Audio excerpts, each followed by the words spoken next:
நான் நம்புறேன். இது வெறும் வார்த்தையா நினைக்காதீங்க. 5 மடங்கு ஸ்பெஷல் பங்க கர்த்தர் நமக்கு வச்சிருக்கிறாரு. ஹல்லேலூயா, ஆமென். அம்மாவுக்கு, அக்காவுக்கு, தங்கச்சிக்கெல்லாம் 2 மடங்கு எக்ஸ்ட்ரா கொடுத்தோன்னா கோச்சுக்கெல்லாம் வேணாம். என்னை விட 1 மடங்கு அதிகமாக கொடுத்துட்டாங்க பாஸ்டர், 10,000 ரூபா ஜாஸ்தியாக கொடுத்துட்டாங்க, 10 சென்ட் இடம் ஜாஸ்தியாக கொடுத்துட்டாங்க. கொடுக்கட்டும், அதை பற்றி நீங்கள் எது கவலைப்படுறீங்க? அதெல்லாம் நீங்கள் கேட்டு சண்டை போட வேண்டிய அவசியமே இல்லை. அவங்களுக்கு யாருக்கு என்ன கொடுக்கணும்னு இஷ்டமோ அதுக்கு கொடுக்கட்டும். அப்பா உங்களுக்கு 5 புது மடங்கு வச்சிருக்கிறார். எல்லாருடைய தட்டில் இருக்கிறத விட உங்களுக்கும் எனக்கும் 5 மடங்கு பெருசா எங்க அப்பா கொடுக்க வல்லவரா இருக்கிறார். ஜெபம் பண்ணுங்க, தலை மேல கையை வைத்து, இயேசுவே ஸ்தோத்திரம். இந்த பென்யமீனிடத்தில் இருக்கிற இந்த 3வது ஆசீர்வாதம் என்னுடைய தலையின் மேல் ஆம் என்றும் ஆமேன் என்றும் நான் சாட்சி சொல்லணும். ஆண்டவரே, நான் சாட்சி சொல்லணும்.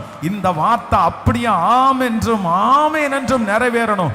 எனக்கு 5 மடங்கு ஏசப்பா அதிகமா தந்துட்டாருன்னு சாட்சி சொல்லுகிறதற்காக உமக்கு ஸ்தோத்திரம். நன்றி அப்பா.